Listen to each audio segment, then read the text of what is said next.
I have the easiest task in today's event. I have been asked to introduce a personality who needs no introduction. Many of us know Sri Rajiv Malhotra from the Huffington Post, where he's a prolific columnist. Many of us know him from the Infinity Foundation that he founded in 1995 to foster a dialogue, a healthy dialogue between Dharma and the Abrahamic traditions. Many of us know him from the various conferences where he presents so spellboundingly on paradigm-changing theories, and really it's something we all have a lot of admiration for. Many of us do not know that Sri Rajiv Malhotra, at the height of his career as a telecom and tech entrepreneur, he retired at the age of 44. He did that so that he could serve the cause of Dharma and the cause of reaching that important dialogue phase between Dharma and the Abrahamic traditions, which often gets misunderstood, misquoted, and often is distorted as well. So without much further ado, I would like to invite Sri Rajiv Malhotra.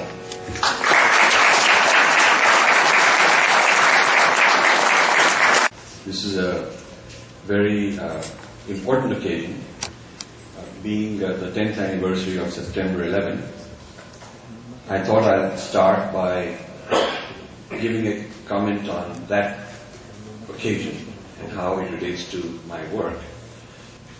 9/11, I think, says something that relates to what my research on this book is also saying, that there can be a potential threat from a foreign nexus, which is what 9/11 was, an attack from a foreign nexus of a kind which even a nation as strong as the US had not anticipated.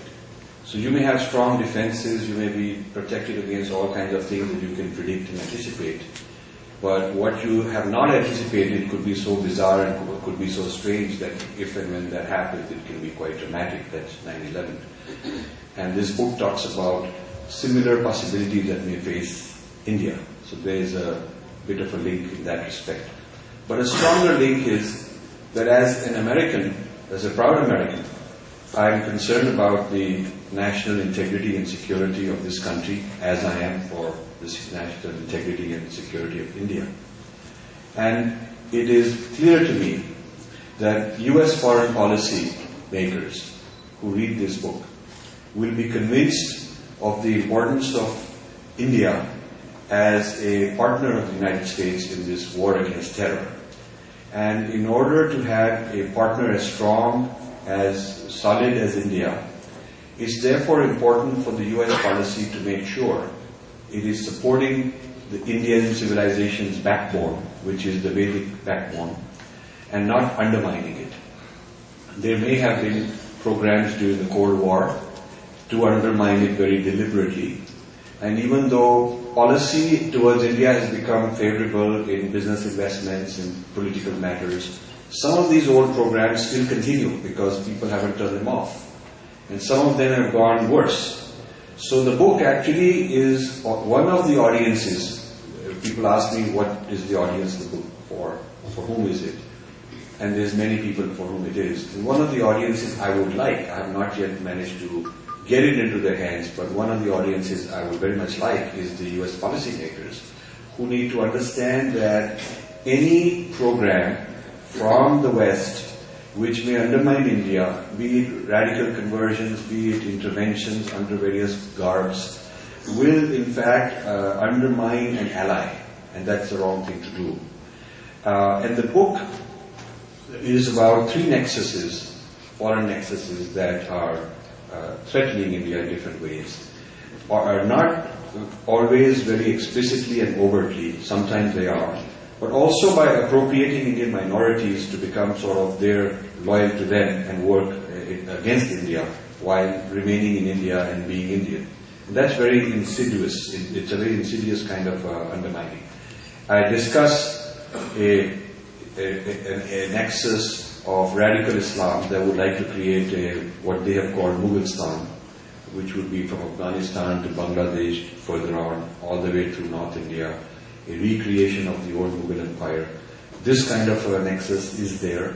That's what the head of the Mullah Omar Taliban head once made a speech saying that the end game is to put their flag on the Red Fort of Delhi.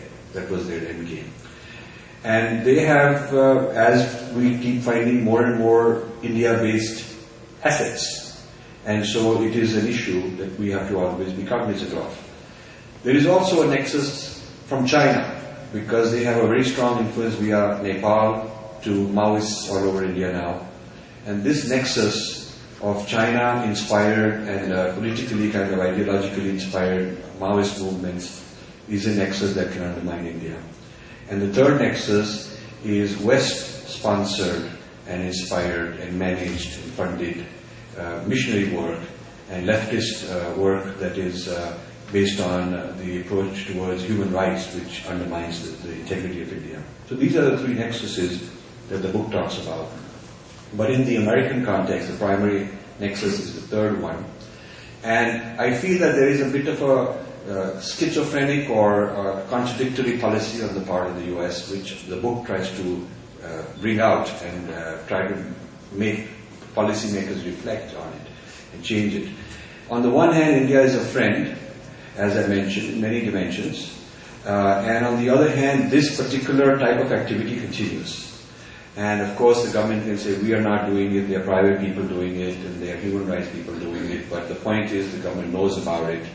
The government, in fact, the US government in many ways indirectly encourages this sort of thing. And my thesis is that this is bad US foreign policy, and I make this claim as an American wanting US policy to be good for the United States. I make the claim that this is actually bad for the United States, because weakening India's civilizational unity and integrity and sense of cohesion will not make it good for the US. In fact, it will invite the other two foreign nexuses into greater positions of power, and that's not in the best interest of India. When I say breaking India, what is being broken that I refer to is a unified sense of history. What is being broken is the sampradayas, the paramparas, the sense of continuity, that we are one. With all the diversity, we are unified. We have the tirthas, we have the sacred geography with mountains and rivers. The sense that we have a collective destiny and we are together for a long time. Breaking down the symbols, disabusing some of the spiritual traditions, has become more than just a pastime for certain people in the academy, some think tanks, certainly some churches. And so the breaking down I'm talking about is breaking the psychological sense of unity. And once people have lost that psychological sense of unity, then they're not as unified in defending it, as strongly committed to fighting for it. The sense of identity can be broken. I'm showing that many strange identities have been created, which are small, tiny, minority identities, and they are made to fight each other and against the nation. So these sub-identities or fragmented identities are also a threat to the nation. And many instances exist where the first breakdown of a nation is psychological, sense of history, sense of unity, and then the physical violence and separatism can be triggered out of that. Once the youth are convinced that my problems are because of all the others who are not like me, and I have to fight them, and my problems are because their ancestors have always oppressed my ancestors, this kind of a negative history. It breeds a sense of violence, or it makes it easy to sort of slip into something that is not unifying for the nation. So that's the sense of breaking India that I'm talking about. And this can turn into a physical breakdown. It can turn into a geopolitical, physical, military kind of activity if it is not contained. Today, a very large number of districts in India have some insurrection, some separatist movement, some militant movement, and it's bringing down the GDP of India by some percent. And if you look at the effect, cumulative effect of bringing down the GDP of a country by 2-3% over 60 years, 70 years, it is a huge amount. I mean, the compound effect of 1 or 2%. over 50, 60 years means that our GDP could have been double, triple if we didn't have that 2% loss due to the internal fragmentation. So just because we kept the country together doesn't mean that the problem is not serious.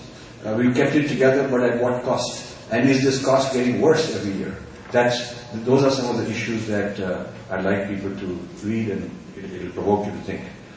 I also had a radio interview this morning here in Dallas, and wonderful gentleman with a small 10-minute slot he had. So the question he asked was, how does all this relate to Vedic Dharma? That was his question. And I said that the way you have to see this is that the Mahabharata is still going on. This is the Mahabharata. Mahabharata is still going on. That is what the geopolitics of today is. And the Kurukshetra is not just a town in Haryana like it once was, but the globe is the Kurukshetra. This is a global Kurukshetra, and this is a war going on, and there is dharma and there is adharma. And so, just as Sri Krishna tells Arjuna that it is not enough to just go onto your own and look for your own moksha and so on, you also have this dharma and this duty to fight in this Kurukshetra. So also we have this duty in different capacities to get engaged in this issue of the Mother India that we sang for being under threat. And that is why this is not something that should be off limits for spiritually minded, religiously minded people to discuss. Often we have people who say, well, I don't believe in all these things, and they have a kind of an escapist, otherworldly attitude. And that's unfortunate because it means we really cannot mobilize enough people to even speak out loudly. So that's just to give you kind of a bird's eye view. Now, the work that led to this book has been going on research-wise for over a decade. I have always been interested for a long time in this whole Aryan-Dravidian issue, the debate. And I've always been reading on how this was an artificial creation. This Dravidian identity was an artificial creation during the early 1800s. The Germans created this sense of Aryan because they needed it to create their own German and European identity. And this is all explained in the early chapters of the book. And then some British missionaries in South India took that Aryan identity and against it created the non-Aryan and called it the Dravidian identity. And it started as a linguistic separation. Then a few years later they turned it into, the culture was different because there are different ideas and values and symbols, that's what they claimed. Then they turned it into race, that's the different race. India has got these different races. Then they turned it into religion. And so thus was born a whole Dravidianism movement which dominates politics in South India. Now, recently, the Dravidian movement, which is no longer sort of secular as it was, there's a huge takeover by Christianity. The church is appropriating the Dravidian identity and creating something called Dravidian Christianity. If you search Dravidian Christianity, there's a lot being written on it, a lot of activism, a lot of youth empowerment and training going on, PhD dissertations in some universities in South India producing this kind of idea of Dravidian identity. So this has been an area of interest of mine. And in 2005, there was a conference in New York, and they've now had 5 of these. I think it was either 2005 or 3. It's in the book, the exact detail. And Senator Hillary Clinton sent her blessing and support for the conference, that this conference will show the true history of India, kind of thing. And the conference was on the true history of South Indian religions. That was the conference. And it was heavily funded by Dravidianists and Christians in alliance. And paper after paper, we have an appendix which summarizes what all these papers are saying. Paper after paper was trying to show that the Tirukural and the Shaiva Siddhanta, which are the 2 great Tamil classics, are actually after Christ, after Jesus' period, and they're heavily influenced with Christianity. And then the argument was made that they actually, St. Thomas comes and he creates these, or he dictates Jesus' teachings, and the Tamilians are not bright enough to get it properly, so they distort it, and that becomes the Tamil classics. So in other words, the Tamil classics, according to this thesis, are kind of a degraded version of Christianity. Of course, this means that you might as well purify that Christianity and get the real stuff. That is the whole message that they're trying to convey. So this launched a Dravidian Christianity movement. It's ironic that when this whole St. Thomas theory was first proposed long ago in the 1800s, the Vatican condemned it as useless history, bad history, bogus history, fraud and all that. That's pretty much on the record. And a few people later in India who had assumed this Dravidian identity, they sort of continued perpetuating it. But in the last 15, 20 years, this distorted history became very convenient because it does the job. Whether it is true or not is less important to them. It does the job. So now the Western nexuses are promoting this. They're making movies on it, and they're trying to change when the holidays are held, and they're trying to Christianize the Tamil language and history and sense of identity. So through Dravidianism is a root of Christianity that has become extremely large, extremely powerful. To give you an example, Kanyakumari district, where my co-author lives, is now more than 50% converted in the last 10 years. Converted.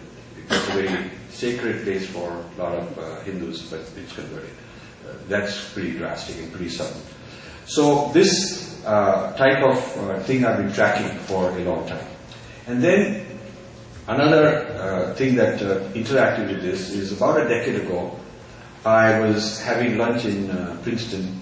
There were some scholars. And then one gentleman drops in and joins us, and he was introduced to me. And he says that he's just come from India. And he was, so I asked him, what were you doing? And very casually he says that he's gone as part of the Afro-Dalit movement. So I said, well, what is this Afro-Dalit movement? I've never heard of such a thing. So he said, oh, Afro-Dalit movement, we are teaching the history of the Dalits, that they are actually blacks, and the non-Dalits are the whites, and the white-black slavery experience of the United States can be used to interpret their slavery experience in India. So they're trying to teach them that. So I got quite concerned. I figured, wow, this must be either a crackpot or maybe something strange. And so I kind of got to know him and went to his office, and on his wall was hanging the map of a balkanized India with a Dravidstan, Dalittstan, Mughalistan, all of that, which is on the cover of this book. So this map is not something we made up. It is a real map that exists in the minds of certain people. And if you go to Dalittstan.org, Dalittstan.org, you will see this map. You can download it. And this guy had it on his wall.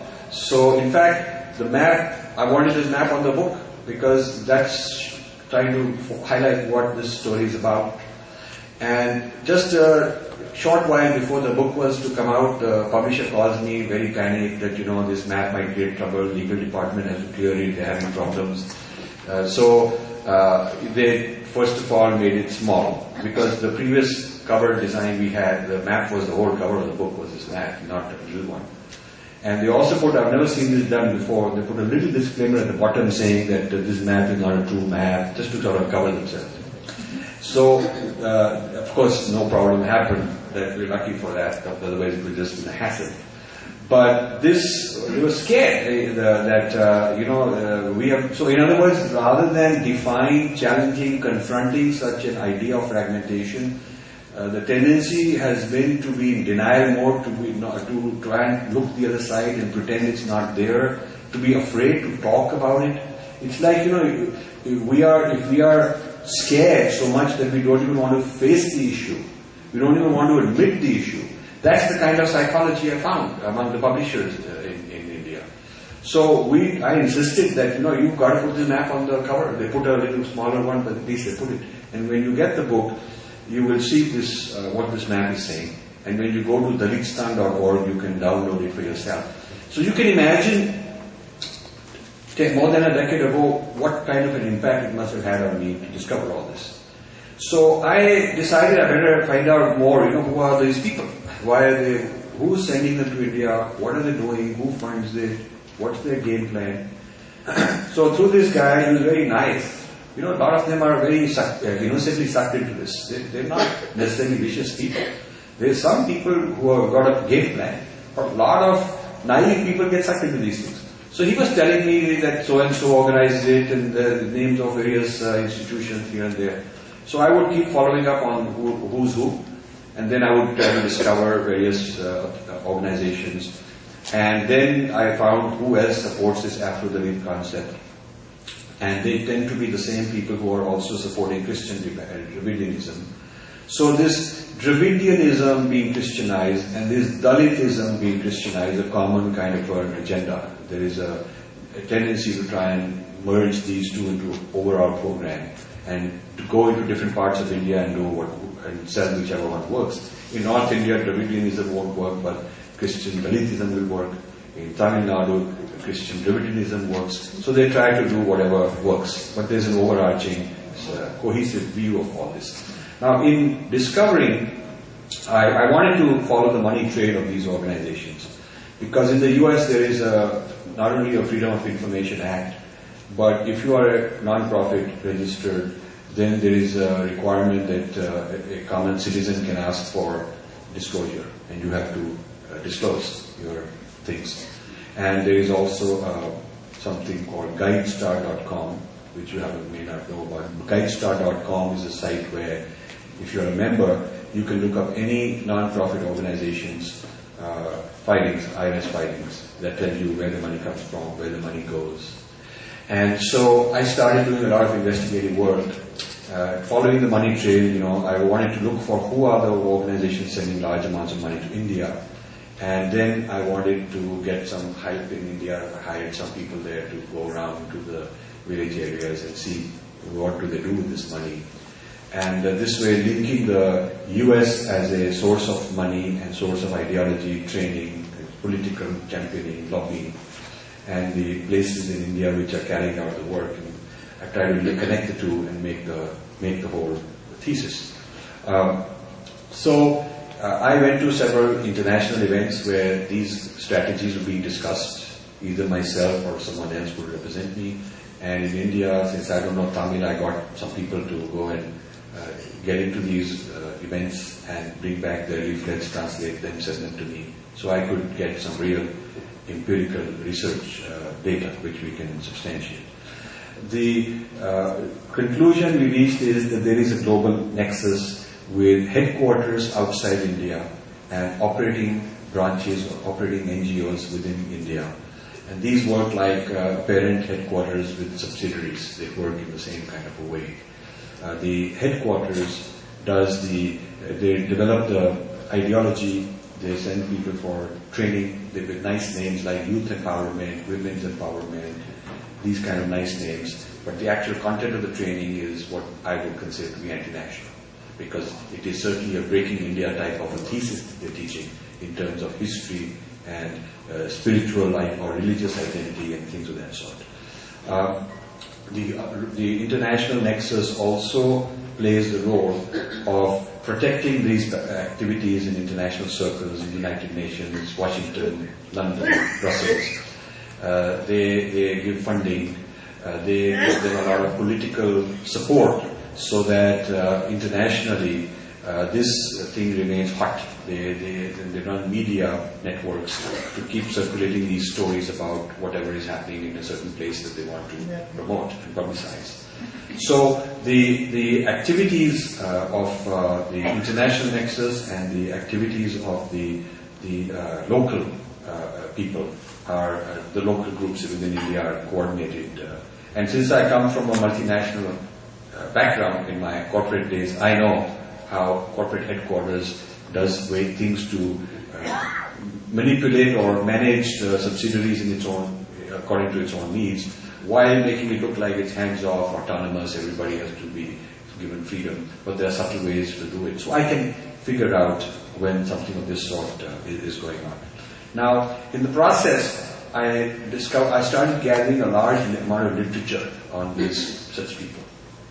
Often, I would write to somebody and say, "Oh, I am interested in your marvelous range of India activities. When you tell me what are you doing in India, they would send me a big box of literature. So it is not like I have to go like a spy and all that. It is like you call them and say, you know, or you join there, you can join. You join as a member, you give them $50, you join. They put you on their list.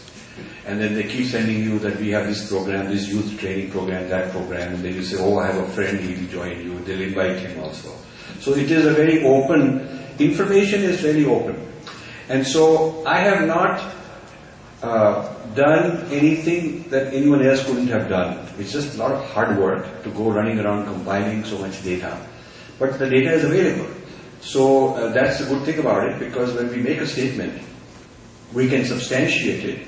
And in most cases, the organization we're talking about will say, yeah, we think this is good stuff. We are doing it. What's wrong with it? We should be doing it. We are liberating those people. We're giving them human rights. We are, you know, so their ideological spin is so convincing to them that they don't think there's any need to do this secretly. They're quite open about it, that this is their game plan. It's just that when you put it so convincingly together in a cohesive work, and then show it to them, then they get kind of rattled that you've exposed them in a sense. But if you were to ask them, are you sending this money? Are you doing this program, that program? They'll say, yeah, we're very happy we're doing all this.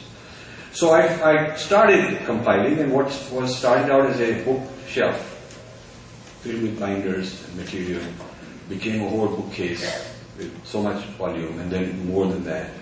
So I started hiring student interns to scan this, and we'll go put it online so we can search and look for patterns and whatnot. And then eventually I hired people in South India to track things at that end. So this is the first time ever that a research was done based in the US and in India, coordinating the data to find out this global nexus. It's never been done. I mean, if you look at South Asian studies, in Madison, University of Wisconsin, Madison, they have a conference called South Asian Studies every year. This is the 40th year, this October, I think. They have between 500 and 1,000 papers presented. It's going on for 40 years, so it's a long thing. And there's one in Berkeley. So I wanted to find out, what do these guys do? Who funds them, and what is their view on all these things? And I started buying old proceedings. And then they started wondering, who is this guy that wants to buy all these proceedings from old? Usually people buy 1 year or 2 years, but not so many years. When we did this project, we bought 33 years worth of proceedings. And some of them we had to buy through other intermediate names, so that they wouldn't think that it's just one guy trying to compile.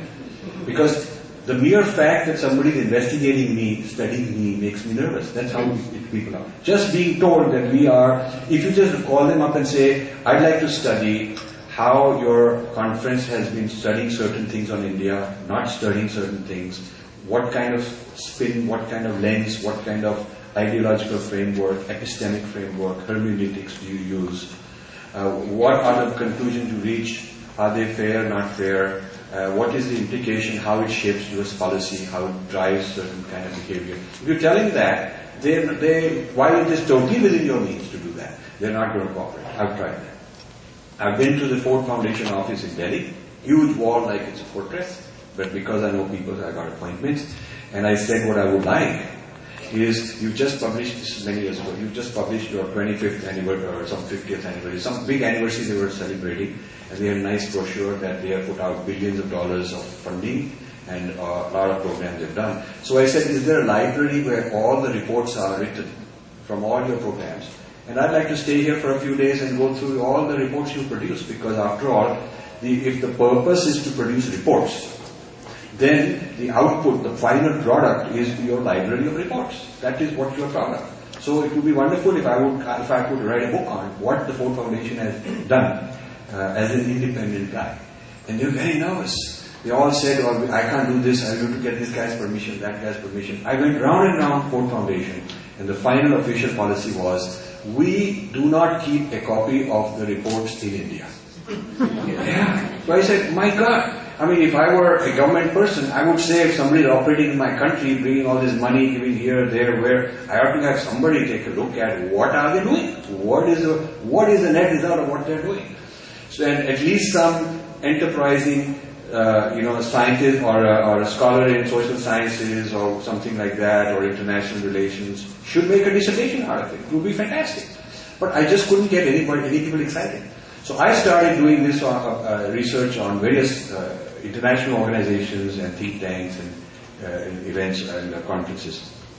I found that there is a Joshua Project in Denver, which is funded by a whole consortium of churches. And they have, at the district level, for all the 600 or so districts in India, district by district level, they have a more detail about demographics, religion, economy, age, caste, this, that. They have more details than the Indian census. They have more details than the government of India has. And it is all public. I have a whole book, 1,000-page book. I went and bought it from somewhere. And it gives you a kind of a who's who among the various communities, who gets along with whom, who fights with whom, like that. So, and who you can win, who need, where our marketing is being successful, what is the percentage of penetration, and who are the people with the least market penetration from our side. It is so brilliant that as somebody who worked in corporate marketing, I tell you, if Coca-Cola or IBM or anybody had such detailed market knowledge about their market, it would be considered brilliant marketing.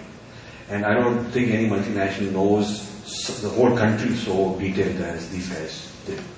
This is very amazing. And then I came across Dalit Freedom Network, based in Denver also. And Dalit Freedom Network is quoted a lot in the news that they are promoting some Dalit stuff and like that. And I wanted to find out who they are. So I did some detailed work. Most of the guys behind it, who created it, who are trustees, who give the money, not one of them is an Indian or a Dalit. They are all white Christians. So it amazed me that basically a group of white Christians want to champion Dalits far away in India.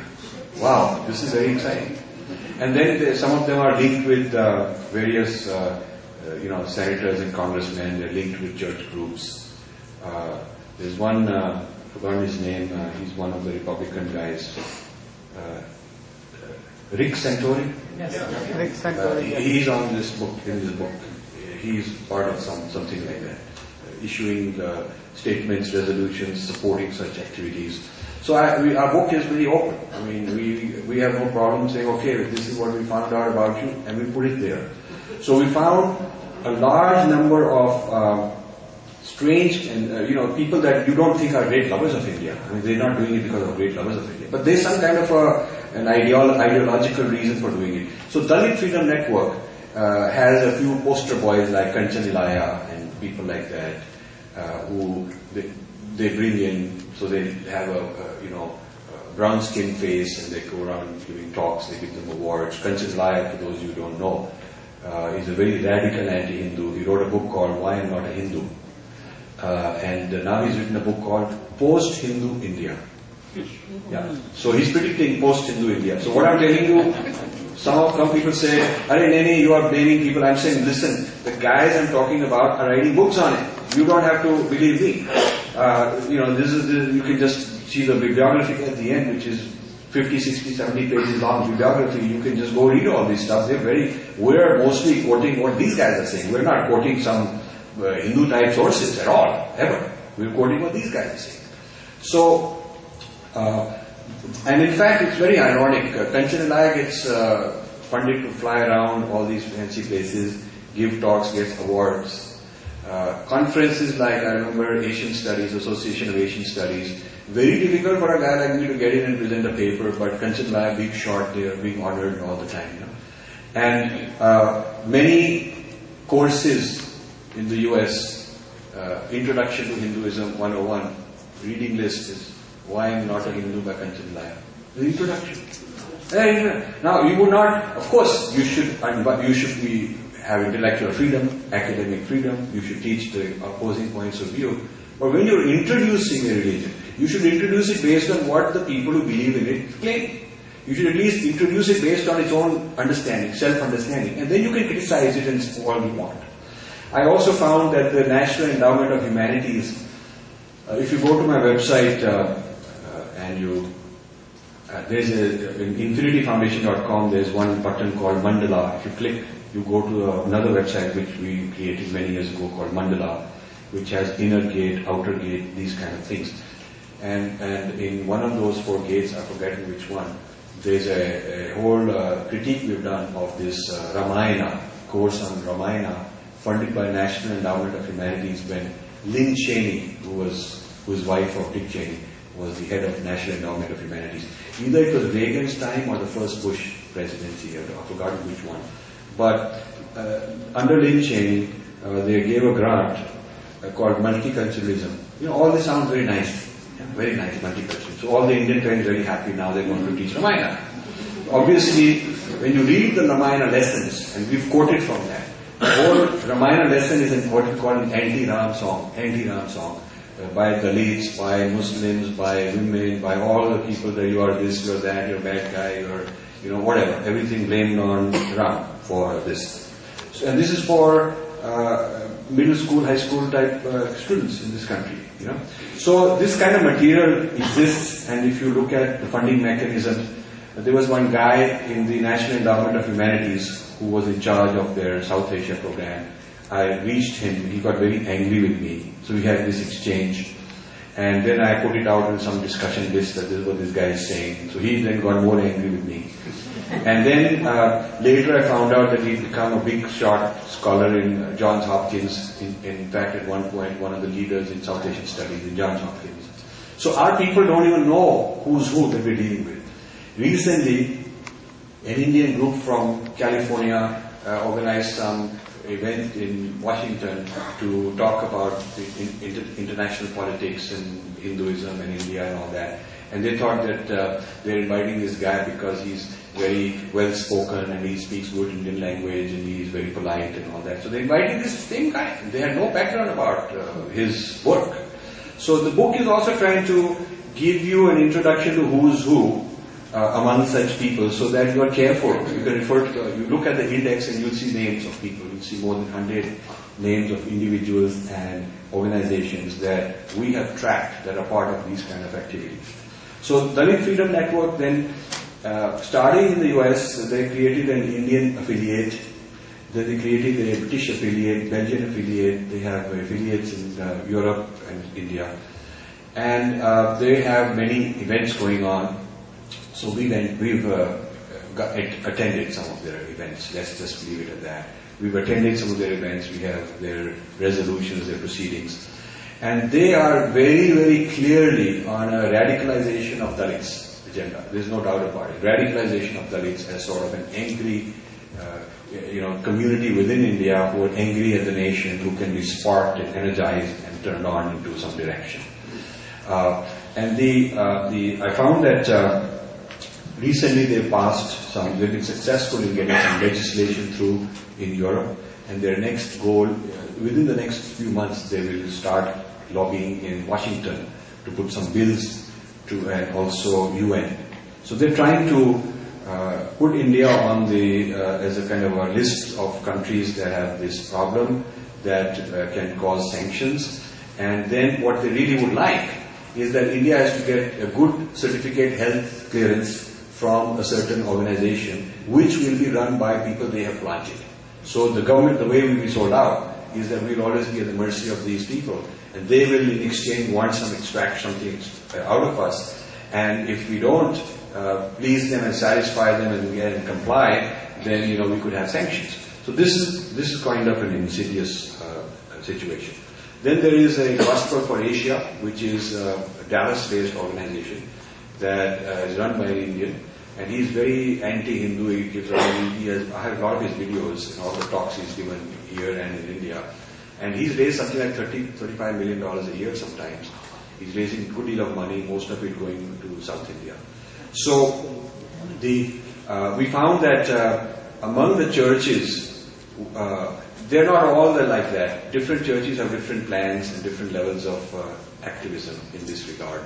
The worst that we found, the most for the problem of embarrassing India internationally and taking legal action against India, we found that the Lutheran Church based, not US one, but the one in Northern Europe, Germany, and Scandinavian countries, has been the most active, the most radical. They've been organizing conferences. One was held in Thailand on India's Dalit problem. You wonder, why is Lutheran Church of Scandinavia interested in a conference in Thailand on India's Dalit problem? And they've been doing this in Europe also. So they built a 25-year plan long ago, and they're following it up. So this is different than our groups where everybody likes to put on a resolution, become very famous, get his name in the paper, and then they've forgotten about it. I have yet to see, and this is true, I have yet to see a Hindu organization where they start the meeting by reviewing the resolutions passed last time and giving a status report of where things are and holding people accountable. That if last time you made this resolution, what did you do about it? And you made that resolution, what is the progress on it? And that's how you do it in the corporate world, or in any professional organization. You don't get away by making a resolution and throwing it in the trash. You then have to act on it. So we don't act on it, but there it's remarkable how well it is tracked, like really professional standard of management going on. So that is Lutheran Church. There's an appendix on that and a whole lot of articles on what the Lutheran Church is up to and how they're part of this whole thing. And then there is the U.S. Commission on International Religious Freedom. This is a commission which was set up during, there was an act called International Religious Freedom Act signed by President Clinton.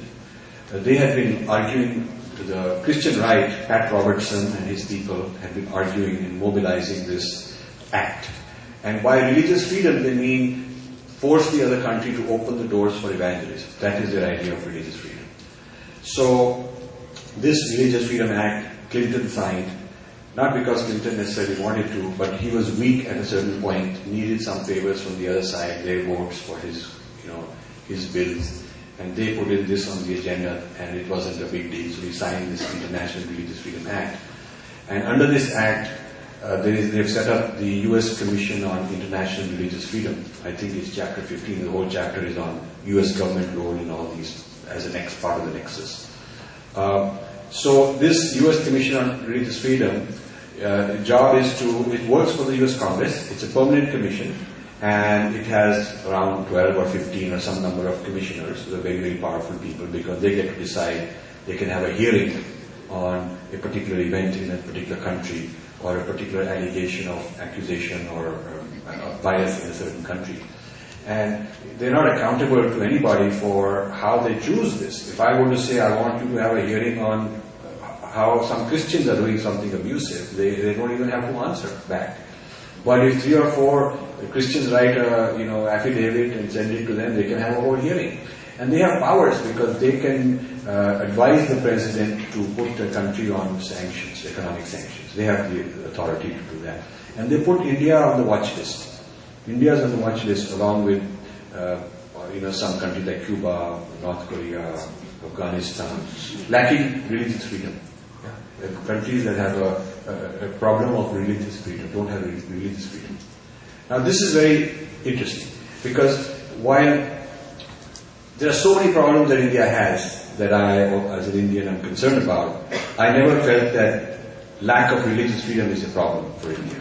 I felt that there is no problem of religious freedom in India. There are many other problems. So to select India as a handful of countries, put it on the watch list, is absolutely scandalous that we let this happen.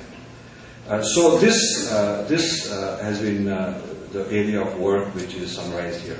One of the books we used is a book by a Christian, Pradeep Ninian Thomas, I think is the name, but it's referenced here in the book, in my book, on Christian media in India. Now, they study these things. These are academic. They not only have so much activity, they have people whose job is to study, and then others' job is to evaluate it. It's very systematically done. So he is writing where they've succeeded, where they have failed. And he's writing on who are some of the heroes of this Christian infiltration into media in India, and how these heroes are recognized. They have annual meetings in different parts of the world, and the best writers who are giving a Christian spin are called from all over the world. They're given recognition, they give talks, they have workshops, they teach each other tips, how to do this job better. So there's a whole management program to manage the Christianization or the Christian spin on media in India. And in fact, a book that gives a report, and you can go to India and buy it for a few $100. I have a copy of it. So this is very open information that you can compile if you really want to do that. So this is, in a nutshell, what is going on. Now, this U.S. Commission on Religious Freedom has not a single Hindu. They had one Hindu, Preeta Bansal. After we lobbied quite a lot, they got one Hindu. And she lasted a couple of years and then left because she was the only person and outvoted, and it was not easy to get things through. Most of them are fairly right-wing, extreme right-wing Christian-type people who have had a history with World Vision. Some of them were president, vice president of World Vision. People of that kind are running this U.S. Commission. And even after Obama came into power, one of my disappointments, which I've mentioned, is the way the Obama administration has been very complicit in this regard. They did not do house cleaning, get rid of all those guys and put in really the people who would represent all the world religions in a proper, fair way. They haven't done that. And actually some of the policies have become worse in terms of U.S. government supporting foreign evangelism. This business of U.S. government supporting foreign evangelism is not secret, it's not a controversial statement. Many academic books have referenced. I have a whole shelf of such books on export of the gospel as a part of U.S. strategy.